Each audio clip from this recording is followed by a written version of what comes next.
Bueno, ya lo del whisky sí es otro día, Patricia, que no quiero que YouTube piense que estoy aquí haciendo apología del alcohol, ahora que además han quitado el toque de queda y vuelve el ocio nocturno. Pero no, yo hoy una infusión de lima y jengibre.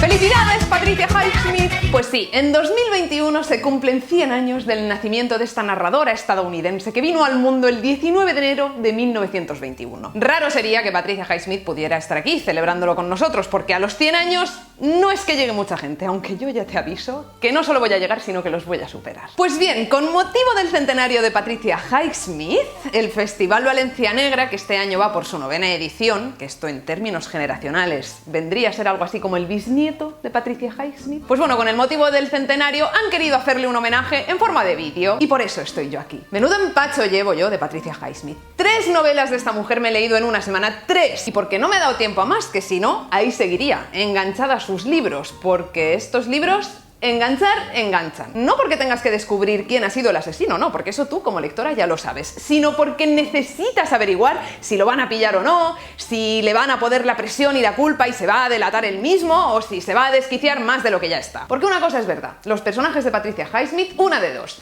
o son psicópatas o están fatal de los nervios. O ambas cosas en ocasiones. A ver, las novelas que yo he leído son las 3 primeras novelas negras, por así decirlo, que publicó Patricia Highsmith. La primera fue Extraños en un tren, en 1952, la siguiente fue El cuchillo, de 1954, y le siguió El talento de Mr. Ripley, en 1955. Y he dicho novelas negras porque Patricia Highsmith en 1952, seguidamente a Extraños en un tren, publicó otra novela que no era de género negro, y de hecho lo hizo bajo seudónimo, con el seudónimo de Claire Morgan. La novela se titulaba El precio de la sal y ya en 1989 se reeditó con otro título, con el título de Carol y ya con el nombre de Patricia Highsmith. Esta novela te sonará por esta película. Pero bueno, yo hoy me quiero centrar en estas 3 novelas negras que he leído de Patricia Highsmith porque te quiero contar qué tienen en común. ¡Vamos allá!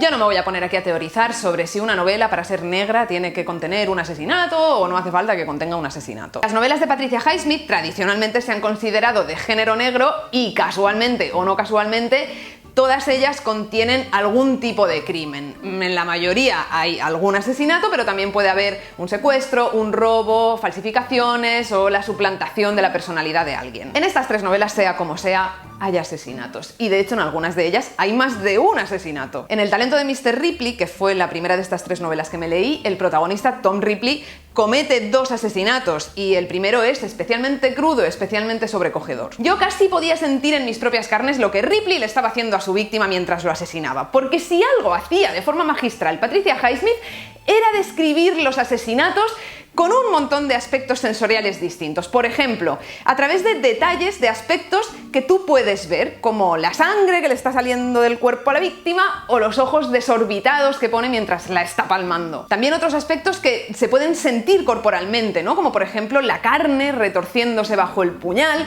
o las manos aferradas a la garganta de la persona a la que estás matando. Y también aspectos que se pueden escuchar, como los jadeos o el último suspiro del muerto. Vamos, que leyendo uno de los asesinatos de Patricia Highsmith te puedes hacer un cuadro mental bastante completito de lo que significa matar o ser matado. Da bastante yuyu, Quien avisa no es traidora. En Extraños en un tren, por ejemplo, hay un doble asesinato cometido por 2 personas distintas, porque precisamente esa es la premisa de la que parte la trama, ¿no? 2 desconocidos que se encuentran en un tren, ellos no se habían visto nunca, y hacen una especie de pacto para que cada uno de ellos mate a otra persona que el otro detesta. Es un crimen supuestamente perfecto, porque si yo, por ejemplo, que no te conozco de nada, me cargo a tu compañero de piso al que odias profundamente y tú, que tampoco me conoces a mí, matas a mi jefe, y esto puedo decirlo sin ningún temor a represalias porque yo no tengo jefe, yo soy autónoma, para bien o para mal, jajaja. Claro, no hay nada, ni una sola pista que permita sospechar que tú y yo nos conocemos, aunque solo sea de hacer un viaje en el Rodalí desde Valencia a Castellón, pues claro, nadie va a acusarnos de los crímenes y nos vamos a ir de rositas. Eso en la teoría, claro, porque si en la práctica la cosa fuera tan fácil, no habría novela, digo yo. Y tampoco película, porque no sé si lo sabías, pero nada más salir esta novela, Extraños en un tren, Alfred Hitchcock le echó un ojo y decidió llevarla al cine. Y por cierto, el guión adaptado es de Raymond Chandler, otro grande de la novela negra. I have a murder on my conscience, but it's not my murder, Miss Tate. Y bueno, luego en El cuchillo, pues hay otro asesinato, faltaría más. Un asesinato que en principio no tiene nada que ver con la vida del protagonista, pero que por unas cosas y por otras acaba complicándole la vida de mala manera al pobre hombre. Pero a Highsmith no le interesaba cargarse a sus personajes porque sí, eso para ella no tenía mucha gracia. Ella lo que pretendía era explorar la psicología profunda de una persona que es capaz de cometer un asesinato. Y eso me lleva a la siguiente característica de sus novelas.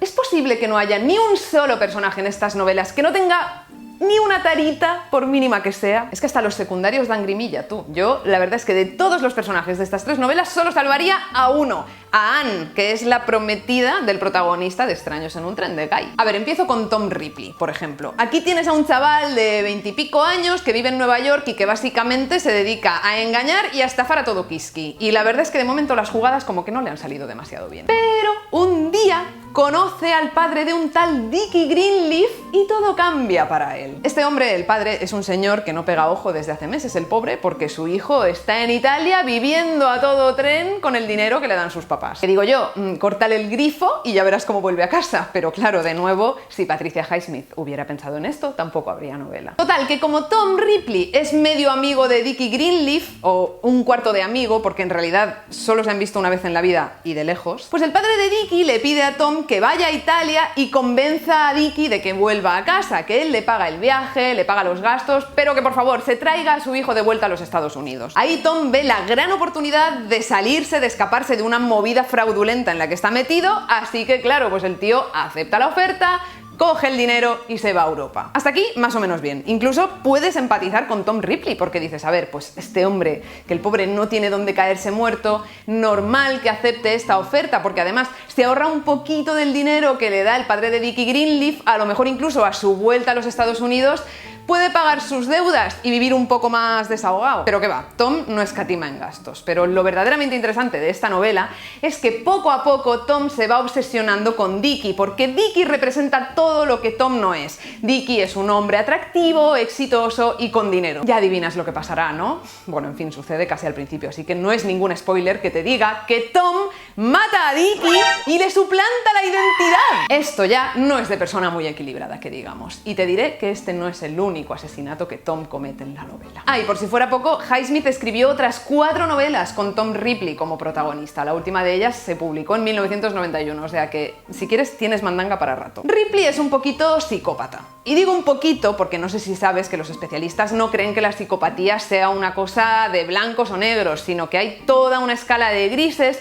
un amplio abanico de grados de psicopatía que pueden determinar que tú o que yo tengamos también características, rasgos de psicopatía. Del 1 al 10 yo diría que Tom Ripley empieza la novela siendo un psicópata de grado 4, pero cuando la acaba el hombre ya está en un 7 o en un 8. Pero Ripley no es el único personaje psicópata creado por Patricia Highsmith. De hecho, ella misma reconocía que Ripley no tenía nada que hacer al lado de Charles Bruno, que es el coprotagonista de Extraños en un tren. Bruno es quien le propone a Guy este doble asesinato del que te hablaba antes, y al principio Guy se lo toma a broma, en plan de, pero este hombre que me está contando seguro que es un loco que luego no hace nada. Pero cuando descubre que Bruno ha cumplido su parte y que el tío sigue viviendo la vida sin ningún tipo de remordimiento, pues Guy ya dice, a ver, aquí la cosa se está poniendo seria. Me he metido en un lío sin darme cuenta. Bruno es un psicópata de los pies a la cabeza. Es tan buen psicópata que incluso puede fingir no ser psicópata, que por lo visto es una de las características de los psicópatas. El que desde luego no es nada psicópata, pero al final se ve abocado a la locura, es el pobre Guy. Claro, tú imagínate que te pasa lo que le pasa a Guy. Te encuentras a un desconocido en un tren y el tío te dice que a cambio de que tú mates a su padre, al que odia,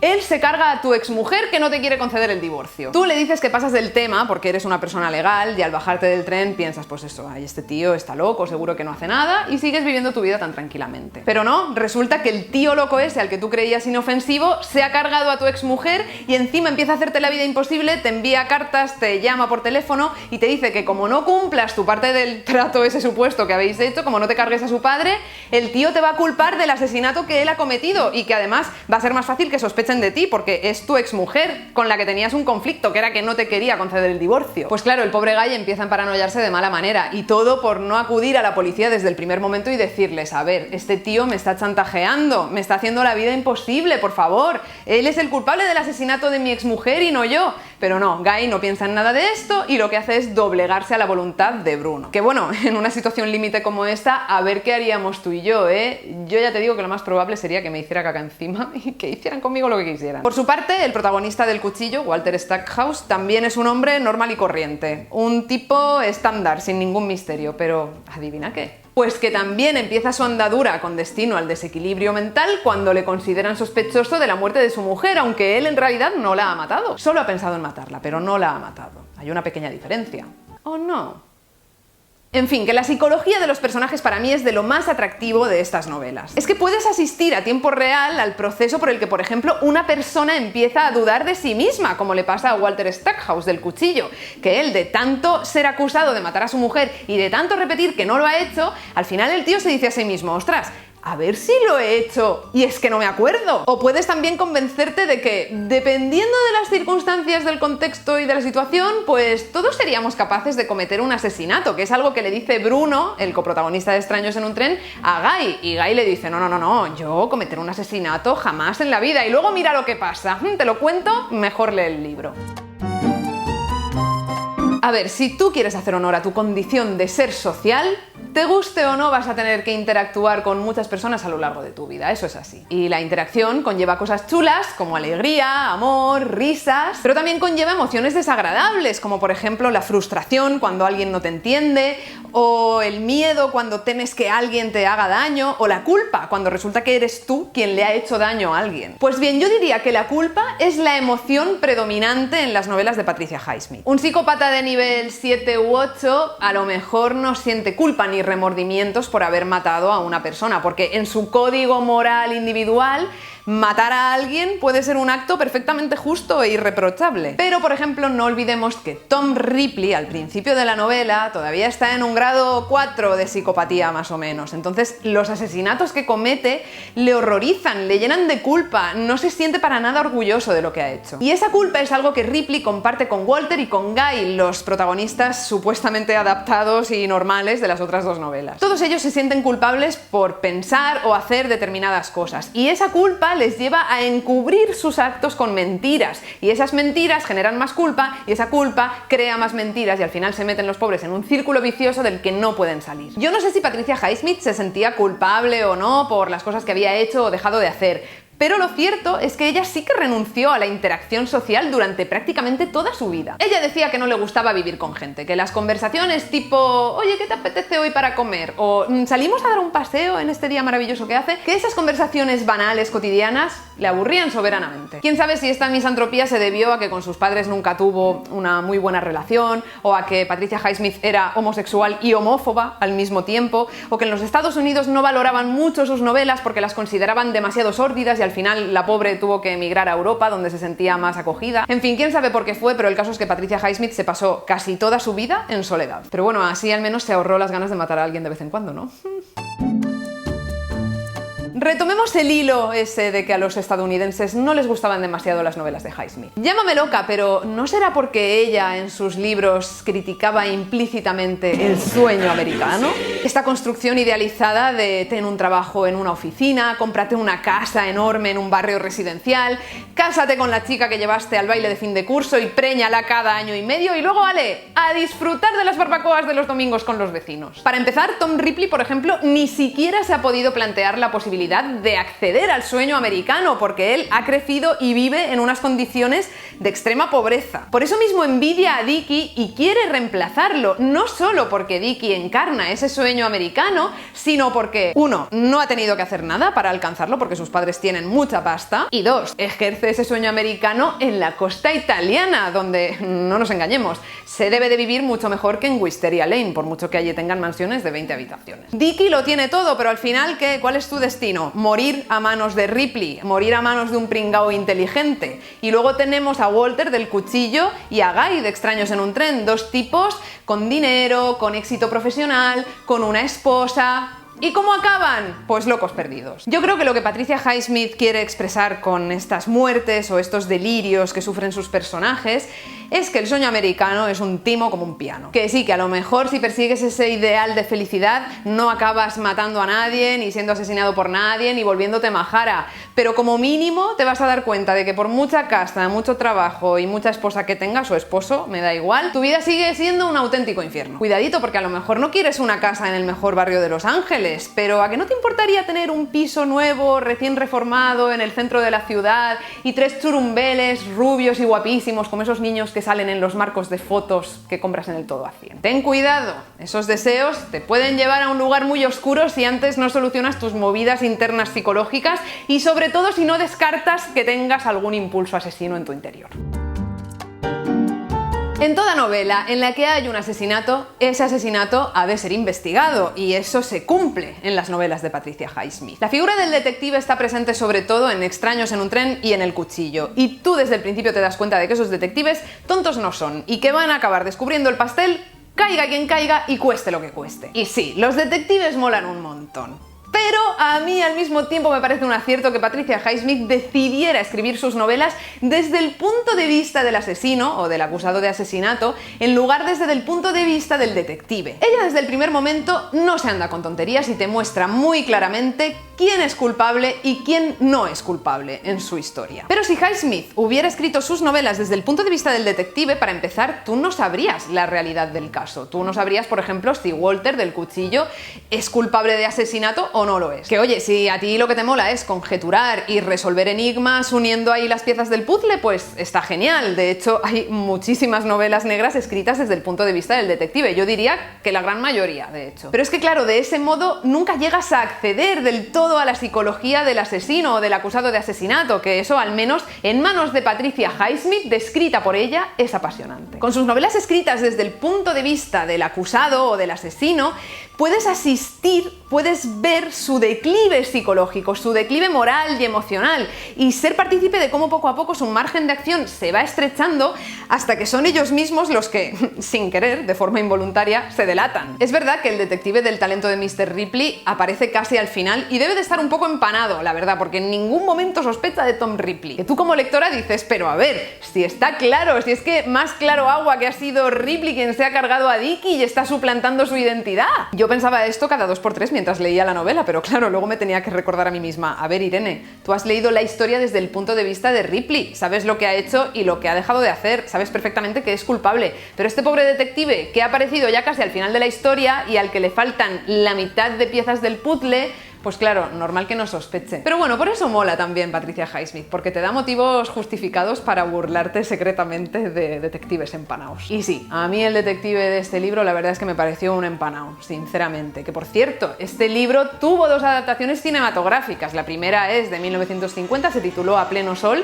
y está Alain Delon haciendo de Tom Ripley. Y la segunda, más reciente, aunque ya no tanto, que los años pasan, es de 1999 y tenemos a Matt Damon, como siempre, haciendo de perturbado, en este caso de Tom Ripley, y luego a Jude Law haciendo del seductor y atractivo Dickie Greenleaf. Que bueno, en esta película se añaden personajes, se modifica la trama, en fin, ya le preguntaré por WhatsApp a Patricia Highsmith qué le parecieron estos cambios que ella, claro, pues no pudo autorizar porque ya llevaba unos años fiambre. Se dice, se cuenta, que Patricia Highsmith, además de homófoba, era también un poco misógina, digamos que un 5 de misógina. Vamos, que las mujeres, incluida ella misma, supongo yo, muy bien no le debíamos de caer. Aunque bueno, por lo visto la mujer también era antisemita, era racista y se ve que a los hombres tampoco los soportaba demasiado. O sea, allí no se salvaba a nadie. Pero yo tampoco me voy a meter mucho más en el barro porque Anagrama se ve que en 2022 tiene previsto publicar los diarios de Patricia Highsmith y allí está todo el percal, está todo el cotilleo. Ya cuando lo lea te cuento más. El caso es que quién sabe si por su misoginia o porque estaba como todo el mundo contaminada por el espíritu machista de la época, El caso es que las mujeres en sus libros son siempre secundarias, al menos en estos 3 que he leído y en otros muchos de los que me he informado, y en muchas ocasiones resultan insoportables. Yo pensaba que Marge, la novieta de Vicky en El talento de Mr. Ripley, se llevaba la palma en cuanto a nivel de insoportabilidad. Pero no, eso era porque yo todavía no conocía a Clara, la mujer de Walter del cuchillo. Clara es la típica persona, que tú seguro que conoces a alguien que cuadra con este tipo de personalidad, la típica persona a la que todo le parece mal. Y como está amargada, quiere amargar al resto de la humanidad siendo una aguafiestas y una malrollera integral. Si es que yo creo que el acto más heavy, más decisivo que comete Clara en El cuchillo, que es un acto que ya no tiene vuelta atrás, es que incluso eso lo hace para fastidiar a Walter. Ya me dirás tú cuando leas El cuchillo cuál es tu opinión. A mí la verdad es que me sabe fatal que todas las mujeres de estas novelas sean tan odiosas. Yo imagino que con Carol no pasará lo mismo, porque de hecho Patricia Highsmith decía que estaba profundamente enamorada de su personaje, de Carol. A ver si es verdad. ¿Qué te puedo contar después de este empacho de Patricia Highsmith? Pues que quiero más y más. Quiero más personajes a la deriva psicológica, más culpabilidad supurando por cada poro de la piel, más asesinatos cometidos al borde del colapso mental y más sueño americano transformado en la gran pesadilla americana. Si tú también quieres más o quieres empezar a leer a esta pionera de la novela negra, esta mujer eremita y creadora de universos asfixiantes, pues ya sabes su nombre y su apellido, Patricia Highsmith. No busques su número en el listín telefónico, si es que eso sigue existiendo, porque yo para conseguirlo tuve que engañar a un tipo, matar a otro, bueno, ahora estoy que la culpa me devora por dentro. Uy, ahora que te he confesado mi crimen tendremos que hacer un pacto de silencio. ¡Buah! Que no, que ya le pregunto yo a Patri si te puedo pasar su número, no te preocupes. Y recuerda que la 9ª edición de Valencia Negra se celebra del 10 al 19 de junio en distintos espacios de Valencia y que puedes consultar todo el programa en valencianegra.com. Ya sabes que hay mesas redondas con autores, con autoras, firmas de libros, clubes de lectura, talleres de escritura. Casi todas las actividades se desarrollan al aire libre